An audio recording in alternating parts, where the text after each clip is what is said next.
अस्सलाम वालेकुम स्टूडेंट्स। वालेकुम सलाम मैम।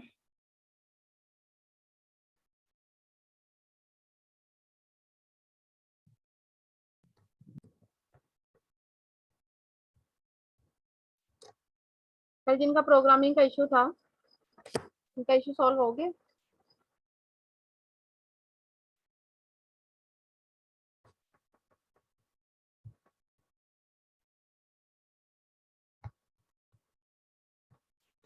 कल मैंने आप लोगों को क्या काम दिया था करने के लिए? मैम एक प्रोग्राम दिया था कंपाइल करने के लिए। किया हो गया?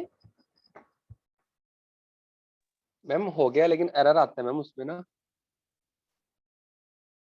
कोई मिस्टेक होगी? इस वक्त है मैम आपके पास? अच्छे से सेव चेक किया हुआ है किया। आपने उसको? Yes ma'am. सेव किया था उसे? मैम कंपाइल ही नहीं हुआ था, उसमें एरर आ गया था, फिर उसके बाद ऐसे ही मैम छोड़ दिया। ऐसे बंद कर दिया? फिर भी उसको सेव तो करना था। आइंदा कोई भी प्रोग्राम करें उसमें अगर कोई भी प्रॉब्लम आ रही है तो विदाउट कंपाइलिंग रनिंग किए बगैर भी आप उसको सेव कर सकते हो। ठीक है, उससे ये मैम होगा नेक्स्ट कि टाइम। मैं उसे चेक कर लूंगी कि आप लोगों को कहाँ पे प्रॉब्लम आ रहा था। तो अगर आपने A to G इसी फॉर्म में टाइप किया था तो फिर तो प्रॉब्लम नहीं आनी चाहिए। मैम ये बताइएगा, इस हम जो पहले वाली लाइब्रेरीज ले रहे हैं मैम, जिस तरह मैम ऊपर वाला पेज, इससे ऊपर जो हमने मैम आईओ स्ट्रीम हमने लाइब्रेरी ले ली मैम, उसके बाद फोनिक वाली ले ली, लेकिन मैम हमने फिर डिफाइन ये क्यों अलग से लिया है पाई की मैम? वो इसके अंदर अलग से मतलब डिफाइन ये एक लाइब्रेरी में खाली सिर्फ यही एक ही डिफाइंड है मैम? ये लाइब्रेरी जो ये ऊपर हमने यूज की है, मैम जो इसके नीचे डिफाइन वाली की है, डिफाइन पाई मैं वाली यही बताने लगी हूँ। हैशटैग। ठीक है, ये जस्ट हमारी प्रोग्रामिंग को इनपुट और आउटपुट स्ट्रीम के लिए यूज करती है। देखिए इंक्लूड का वर्ड है, यहाँ पे डिफाइन है। इंक्लूड का वर्ड है कि आईओस्ट्रीम डॉट एज, इसमें हमने इनपुट और आउटपुट डिफाइन करनी है। फिर काउंसलिंग आउटपुट और इनपुट हमारे पास डिफाइन होगी रिजल्टिंग फॉर्म में। अब जो आगे ये दिया है, ये डिफाइन नंबर दिया है, ये भी ऑटोमेटिकली ही इसके अंदर सेव है पाई के नेम से। ये डिफाइन नंबर है, इसको ये इसलिए किया है कि ये डिफाइन नंबर है, ऑटोमेटिकली ही हमने जो इसको अपनी प्रोग्रामिंग की जो हमने यहाँ पे सारी कंडीशन देंगे उसके अंदर हमने इसको यूज करना है। जो ये इंक्लूड आईओस्ट्रीम और कॉनियो है, इनका डिफरेंट मीनिंग है। ये जस्ट हमारी इनपुट और आउटपुट को डिस्प्ले करने के लिए और इनपुट और आउटपुट को अंदर डिफाइन करने के लिए फंक्शन के लिए है। जो हमने नंबर्स ऑटोमेटिकली लाइब्रेरी में डिफाइन है उसके लिए हमने यहाँ पे डिफाइन लिखा हुआ है। ये डिफाइन नंबर है, तो जस्ट यहाँ पे 3.141 के लिए यहाँ पे डिनोट किया, बाकी इसकी वैल्यू सारी है जो हमने अपने फंक्शन में यूज करनी है। Okay ma'am. ठीक है, मैम समझ अगर आई? काइंडली आप इसको एक दफा, यस मैम, मगर आप इसको एक दफा परफॉर्म करके दिखा दें, सबके लिए इजी हो जाएगा। इसको मैं नहीं टाइप करी, मैंने आप लोगों को कहा था करने के लिए, आप लोगों ने किया या नहीं किया? मैम ट्राई किया है। ट्राई किया है, इसीलिए मैंने लास्ट टाइम भी बोला था कि इसको सेव कर लिया करें, क्योंकि अगर मैं इसको यहाँ पे टाइप करके करूंगी तो बहुत टाइम वेस्ट हो जाएगा। अब मैं ऐसे क्या करूंगी, ठीक है, कि मैं इससे पहले ही टाइप करके सेव करके रखूंगी जितने भी आगे भी प्रोग्राम्स आएंगे, ताकि आप लोगों को जस्ट मैं यहाँ पे कंपाइल करके उसको रन करके शो किया करूँ, ताकि आप लोगों को प्रॉब्लम नहीं हो, एज इट इज ही आप भी उसको रन कर सकें। ठीक है, जी मैम ऐसे ठीक है। Yes ma'am. मैम जो पहले वाले हमने पढ़े हैं मैम, काइंडली अगर उनको भी हम ऐसे एक दफा कर लें प्रैक्टिस उनकी, ताकि मैम साथ साथ चलें ठीक क्लियर है। भी हो जाए कुछ स्टूडेंट्स को। मैम अभी भी क्लियर नहीं है मैम आपने उनको भी हेडर फाइल कहाँ पे होती है और ये। ठीक है यार, आपने फिर अब एक काम करना है, मुझे शाम को मैसेज करना है, क्योंकि मैंने ये क्लास इसलिए आपके पहले लिए, हमने यूनिवर्सिटी जाना, मुझे काम है।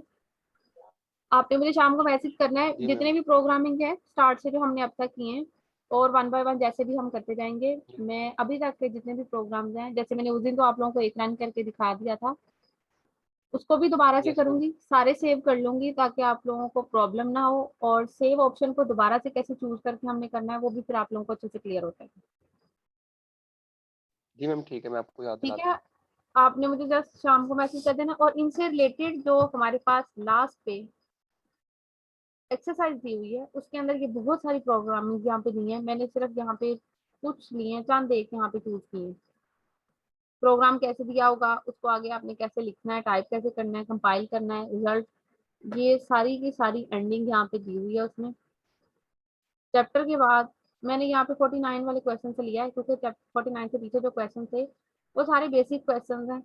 उसमें सिर्फ और सिर्फ वेरिएबल को कैसे लेना है, कॉन्स्टेंट कैसे चूज किया है, टाइपिंग क्या है, कोडिंग क्या है, सारी वही डिफाइन की हुई है। इसलिए वो सारे क्वेश्चन मैंने यहाँ पे नहीं लिए। जो मैंने बुक आपके साथ शेयर की है उसमें डिटेल से पूरा सारा कुछ दिया हुआ है, एमसीक्यूज भी दिए हुए हैं, बाकी सारा कुछ भी। ठीक है, ये जो जी मैम, प्रोग्रामिंग हम नीचे ना दी हुई है जी। जी जी मैम, मैम यही कहना चाह रहा था कि अगर हम आहिस्ता आहिस्ता मैम इनको ना डेली एक दो को कर लिया करेंगे मैम, इस तरह हमें हमें भी पता लग जाएगा हम कर क्या रहे हैं, क्योंकि मैम हमारे लिए बिल्कुल बेसिक चीज़ है, ये न्यू चीज़ है मैम, बिल्कुल मुझे पता है। अनटच है अब मैम हम। वर्क ये है कि मैं आप लोगों को ये करवाऊंगी, ठीक है, जैसे मैंने जी कल भी मैम। बोला था, जब तक आप खुद ट्राई नहीं करेंगे, जैसे आपको आपने ट्राई किया है और आपका एरर आया है और आपको ये भी नहीं पता चला कि एरर कहाँ है, ऐसा ही है। Yes ma'am. मैम मेरे ख्याल में मुझे अभी आदत नहीं हुई ना मैम इसकी, मतलब सेमी कॉलन कहाँ पे लगाना है मैम, सिंपल मतलब वो इन चीज़ों का मैम अभी उनको प्रैक्टिस करना पड़ेगा। तो वही मैम हम डेली अगर एक दो कर लिया करेंगे जो आप बता रहे हैं बेसिक वाले भी मैम, जिस तरह 49 से पहले वाले आप कह रहे हैं मैम, इस तरह हमारी प्रैक्टिस भी हो जाएगी और हमें आ भी जाएगी मैम इस तरह। ठीक है, और दूसरी बात ये कि जो सेमीकोलन वाली वर्ड आपने यूज किया है, ये जितनी भी हमने खुद से स्टेटमेंट देनी है, अगर आप ये देखें इन सबके साथ है।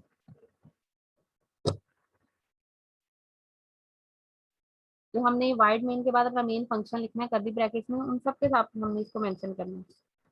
ठीक है, और दूसरी बात ये कि कल आपके साथ जितनी भी प्रोग्राम्स हमने पीछे किए हैं वो सारे प्रोग्राम्स मैं डिफाइन करूंगी, और मैंने जी मैम चेक ठीक करना है है मैम, कि एक और आप लोगों ने जी बोले, जी मैम बोले आप बताइए। और मैंने ये चेक करने के लिए आपको छोटी सी असाइनमेंट देनी है कि आप लोगों में से किसने कंपाइल किया या नहीं किया। और वो जी मैम ठीक असाइनमेंट है। बहुत ही इजी होगी, सबको करनी पड़ेगी। ऐसा नहीं होगा जी कि मैम किसी सब एक कर ने लेंगे किया बस, है तो दूसरा उसी से कॉपी कर लेगा। नहीं मैम सब करेंगे, लेकिन काइंडली मैम हम शुरू से एक एक प्रोग्राम को अगर करें ना तो मैम हमें आइडिया भी हो जाएगा कि अभी कुछ को पता नहीं लग रहा कि मैम हेडर फाइल कौन सी है, और मैम कुछ फाइल्स का भी अंदाजा नहीं हो पा रहा, लाइब्रेरी क्या चीज़ है और ये वो मैम साथ साथ करेंगे तो हम आपसे पूछ लिया करेंगे कि मैम ये इसको क्या कहते हैं और इसको क्या कहते हैं। मैम ठीक फिर है, इंशाल्लाह हम आपको असाइनमेंट भी खुद से करके दे देंगे जब हमें ठीक थोड़ा है, बहुत मैम इसको रन करना आ गया। और मैम ये थोड़ा सा ऊपर चलिए। कीजिएगा एक्सप्रेशन के ऊपर।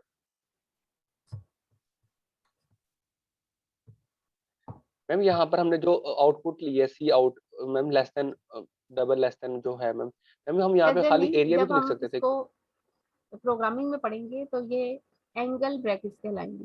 ठीक है, जी मैम। मैम हम इसको खाली हम जो हमने मतलब कोटेशन के अंदर लिखा है ग्रेटर मतलब जो कैपिटल ए है, area is equal to ma'am, तो ये तो ऐसे ही शो होगा।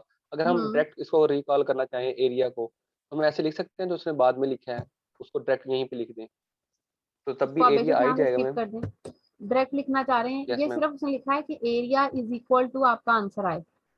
आप नहीं लिखना चाह रहे, आप जस्ट यस मैम आप ये शो आंसर होता है रिक्वायर्ड ऊपर। है तो आप सिर्फ इतना भी लिख जी सकते मैम। हैं। जी ठीक है मैम। ये मैंने कल ट्राई किया था, ये सिर्फ शो होता है आउटपुट के तौर पे, ऊपर दिखाते हैं कि एरिया इज इक्वल टू, बस यही आ जाता है। अगर हम्म, मैम हम इसको डायरेक्ट कॉल करें तो मेरे ख्याल में इसका जवाब आ जाएगा। डायरेक्ट कॉल करेंगे तो डायरेक्ट जवाब आ जाएगा। अगर एरिया इज इक्वल टू में कॉल करेंगे तो एरिया वर्ड लिखा आएगा इसी तरह, एरिया इज इक्वल टू, फिर उसका जो भी आंसर है, जो भी आपने यहाँ पे यस मैम। आर रेडियस दिया होगा उसके अकॉर्डिंग यहाँ पे उसका आंसर आ जाएगा। जी मैम बिल्कुल। मैंने अब आप लोगों को थोड़ा सा वर्क दिया था एक्सप्रेशंस, इसमें एडिशन डिवीजन इस टाइप के एक्सप्रेशन थे, में वर्ड लिखा हुआ है एक्सप्रेशन। ये एक मेरे पास अस्सलाम एक्सप्रेशन वालेकुम है, मैम। ये 3 चीजों से मिलके बना है मैम जी। मैम मैंने कल ये की थी प्रोग्रामिंग, तो मेरा प्रोग्राम रन नहीं होता। एरर आता है या रन वैसे ही नहीं होता? मैम रन होता ही नहीं है, एरर जो आया था वो मैंने ठीक किया था, तो उसके बाद एरर तो नहीं आया पर वो रन नहीं होता। रन आपका होना भी नहीं था। ये देखिए इसके अंदर एरिया की वैल्यू आपने देनी है, एरिया की वैल्यू यहाँ पे नहीं दी हुई। मैम मैंने ये वाला नहीं किया था, मैंने एक ऊपर वाला किया था। ऊपर कौन से सा जो किया था? आपने पहले करवाया था ना, वो वाला किया था जो आपने फर्स्ट डे करवाया था इधर प्रोग्रामिंग में। रन हो के आपके पास उसका आंसर मैम नहीं आ रहा? जी मैम, आंसर नहीं आता। रन होता है एरर के बगैर, है ना? जी मैम। फिर आपकी जो प्रोग्रामिंग आपने डाउनलोड किया उसके अंदर मसला है।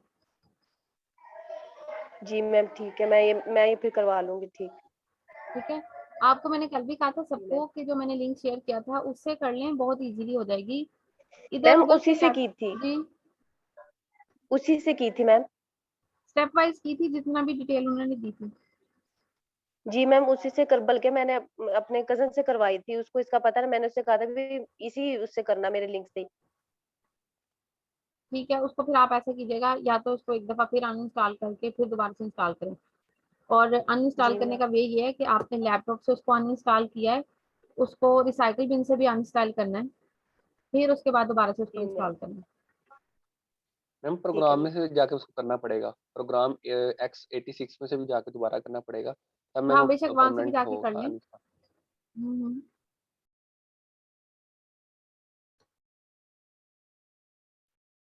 अभी तो ईद के बाद अगर आपकी यूनिवर्सिटी ओपन हो जाती है फिर तो आप लोगों को ये अंडरस्टैंड करने में प्रोग्रामिंग बिल्कुल भी प्रॉब्लम नहीं होगी। अदरवाइज आपके छोटे छोटे इश्यूज हैं वो एंड तक चलते रहेंगे।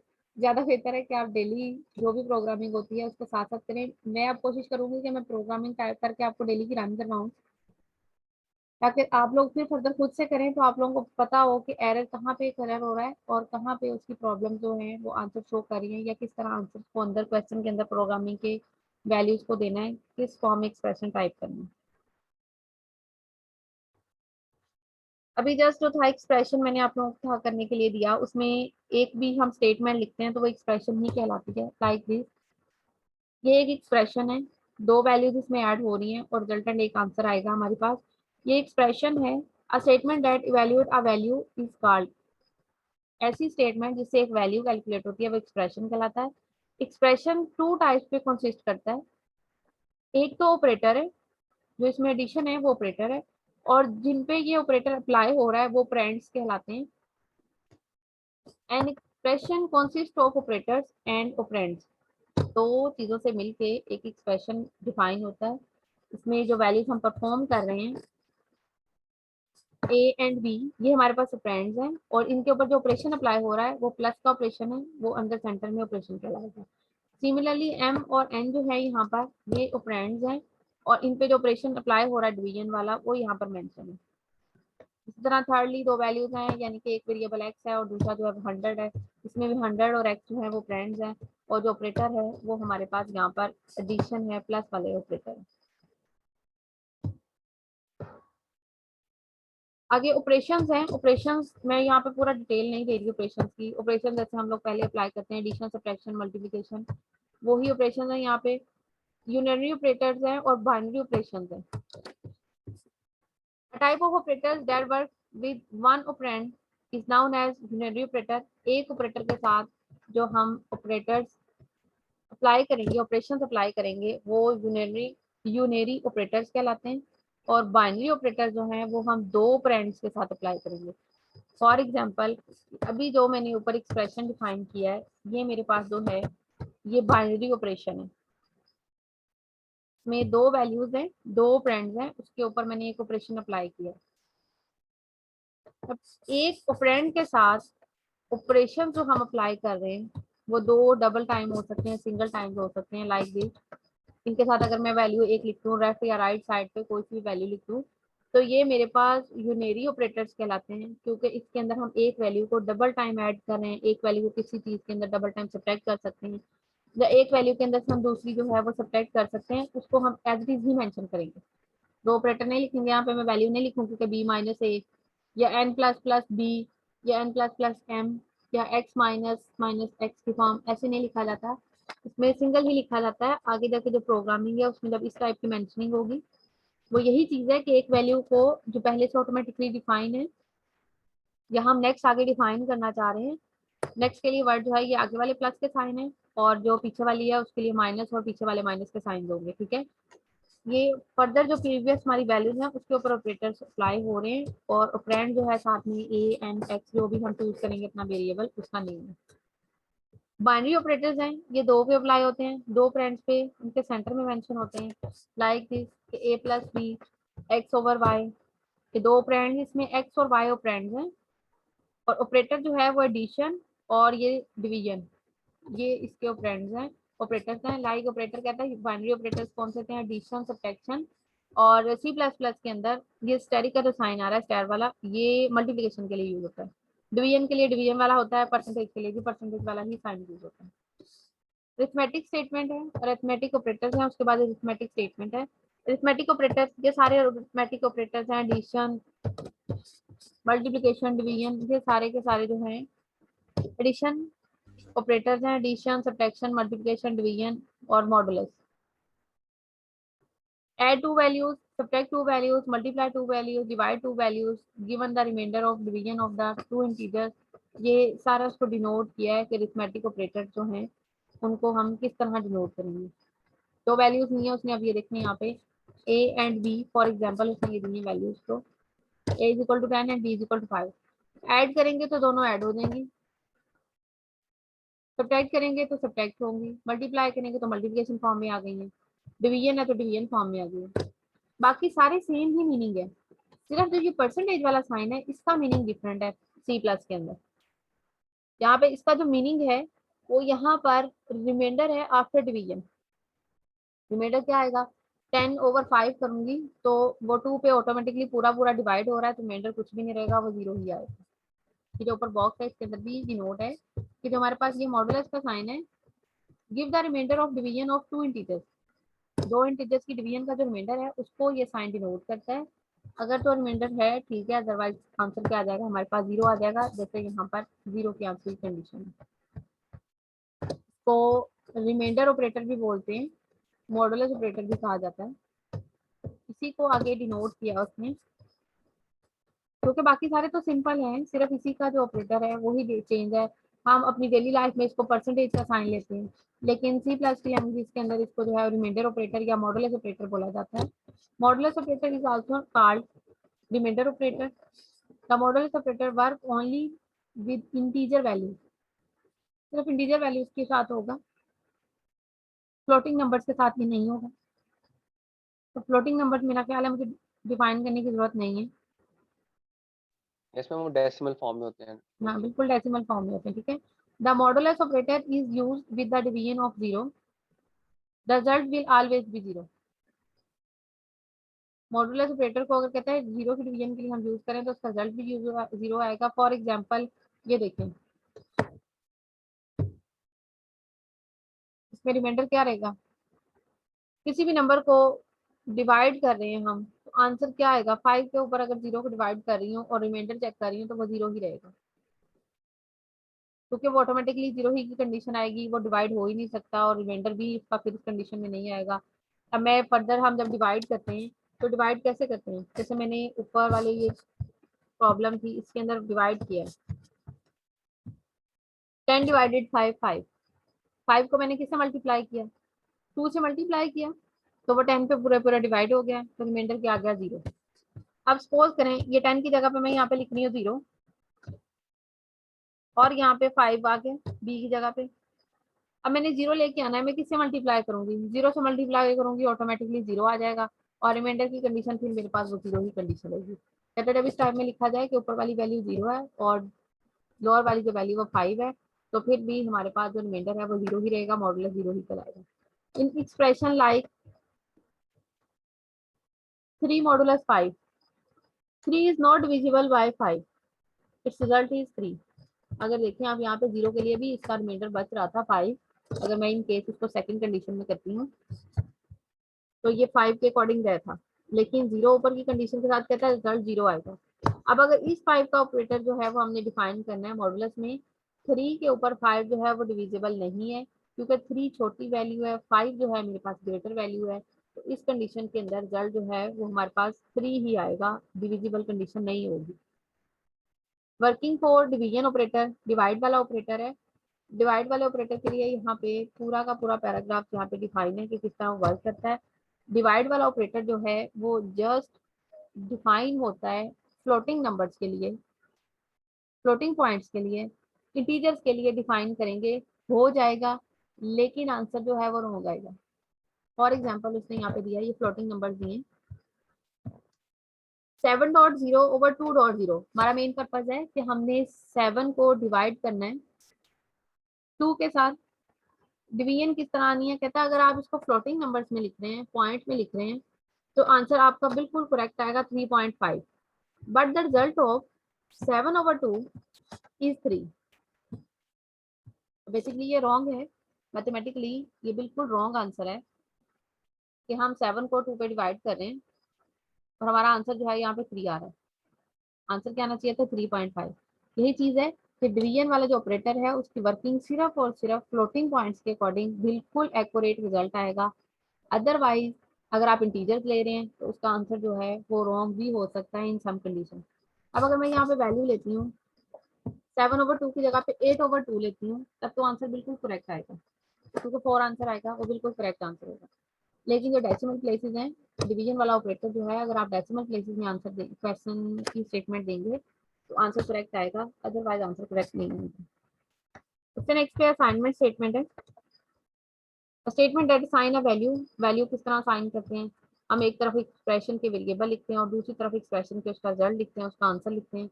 जो पीछे वाला ये है उसने उसको वैल्यू को एक्सप्रेशन को डिफाइन करना लिखा है, असाइनमेंट स्टेटमेंट उसमें उसी की नेम दी है। राइट साइड पे जो है हम वेरिएबल की वैल्यू लिखते हैं, लेफ्ट साइड पे हम वेरिएबल को नेम देते हैं।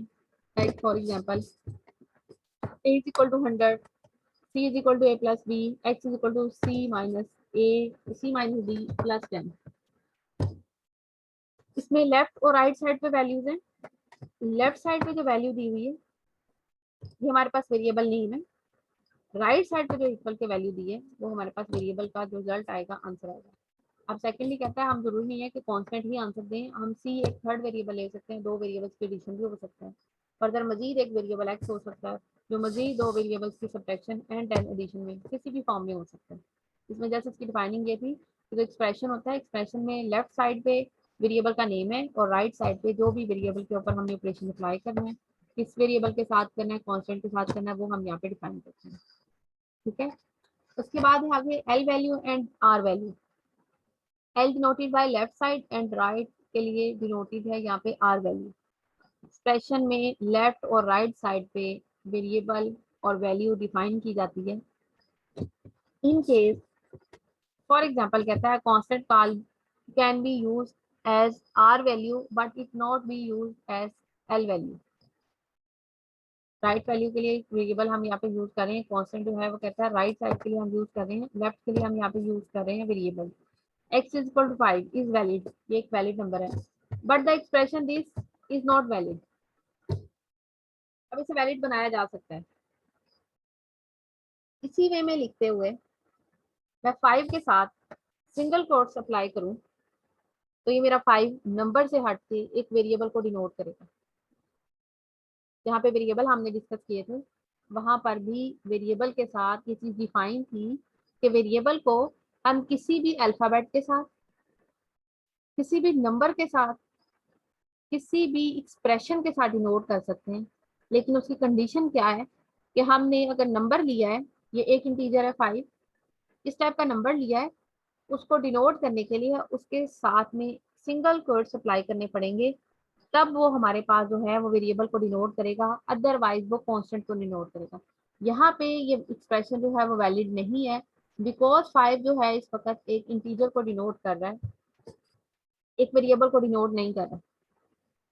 जैसे ही अगर आपसे क्वेश्चन किया जाता है कि ये मेरे पास एक एक्सप्रेशन है, ये इनवैलिड एक्सप्रेशन है, आप इस स्टेटमेंट को चेंज नहीं कर सकते, लेफ्ट से राइट में और राइट से लेफ्ट में नहीं कन्वर्ट कर सकते, लेकिन सी प्रोग्रामिंग में आप इसको किस वे से डिफाइन कर सकते हैं कि ये वैलिड एक्सप्रेशन बन जाए। तो सिंपल आपने क्या करना है कि 5 के ऊपर दोनों साइड पे, लेफ्ट और साइड पे एक सिंगल क्वोट अप्लाई करना है। उससे होगा ये कि C++ इसको ऑटोमेटिकली रन करेगा, लेकिन जो रन करेगा उसको फिर ये कांस्टेंट कंसीडर नहीं करेगा, वो एक वेरिएबल नेम कंसीडर करेगा। छोटे छोटे से पॉइंट्स हैं जिनको आप माइंड में रखेंगे तो आगे प्रोग्रामिंग करनी इजी है। साथ साथ डेली का वर्क किया करें, फिर ही आप लोगों को पता चलेगा कि क्या वैल्यू हमने कैसे चूज किया और कहाँ से करनी है।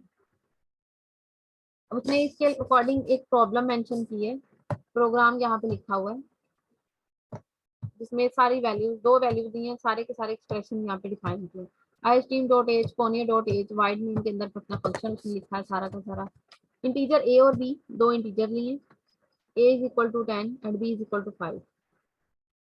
अब जो रिजल्ट उसको रिक्वायर्ड है वो देखिए यहाँ सारे कोड्स में डिफाइंड है। a plus b is equal to a plus b और एंड l।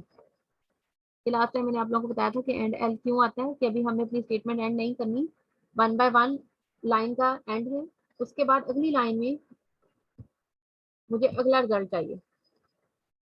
एंड एल का मतलब है लाइन का एंड है, उसके बाद हम अगली स्टेटमेंट पे जाएंगे, फिर जो आंसर अगला हमें मैसेज चाहिए वो अगली लाइन पे चाहिए। ठीक है, अब सेकंड फर्स्ट वाली पे मुझे ये रिक्वायर्ड है।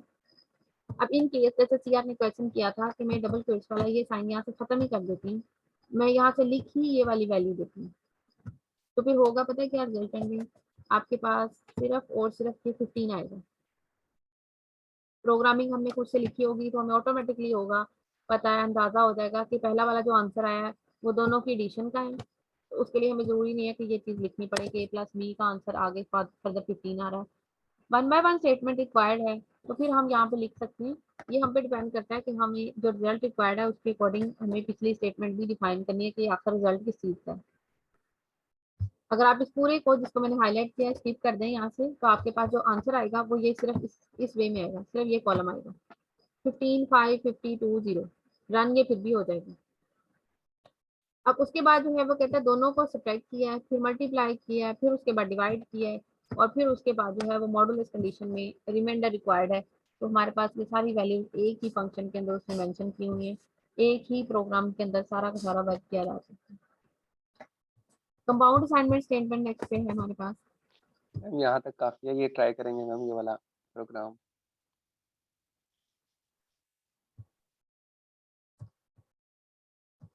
चलें ठीक है, यहीं तक ही ठीक है। जी मैम, ये इंशाल्लाह ट्राई करके आपको फिर बताएंगे कि ट्राई आप लोगों ने लाजमी करना है। आप में से सिर्फ कुछ स्टूडेंट्स जो है वो ट्राई करते हैं। मैं बार बार एक ही बात कहती हूँ कि अगर जब तक आप इसको ट्राई नहीं करेंगे तब तक ये आप लोगों को बिल्कुल भी नहीं आएगी। और ये बात भी मैं पूरे मतलब कहते हैं यकीन से कह सकती हूँ कि आप में से बिल्कुल भी सारे स्टूडेंट्स वर्क नहीं कर रहे। जब तक आप एक दफा प्रोग्रामिंग को नहीं लिखोगे तब तक आपको बिल्कुल भी आइडिया नहीं होगा। पढ़ाना मैंने भी पढ़ा हुआ है, ठीक है, पढ़ाना उस वक्त तक फजूल रहता है जब तक आप उसको अप्लाई नहीं करोगे। जब तक आप कोई प्रोग्रामिंग नहीं लिखोगे आपको नहीं पता चलेगा कि ये आईओस्ट्रीम क्या है, कोनिया.h क्या है, डिफाइनिंग में नंबर क्या है। मैं जितना मर्जी इसको पढ़ा लूँ, जितना मर्जी रिपीट कर लूँ डेली, तब तक बिल्कुल आपको आइडिया नहीं रहेगा कि आप लोग ये सारा कुछ जो यूज कर रहे हो ये किस वे में कर रहे हो, क्या किया है। अब आप में से कुछ स्टूडेंट्स को ये भी नहीं पता कि जो मैंने काउंट वर्ड लिखा हुआ है या क्लियर स्क्रीन लिखा है ये क्यों लिखा है, प्रोग्रामिंग के अंदर ये क्यों यूज होता है, और ये एंड पे गेट करेक्टर ये क्यों यूज होता है। मेजॉरिटी स्टूडेंट्स को अभी तक ये भी नहीं आइडिया होगा, क्योंकि मैं डेली पढ़ा दूंगी। जब तक आप लोग काम नहीं करेंगे तब तक आप लोगों को पता नहीं चलेगा क्या करना है क्या नहीं।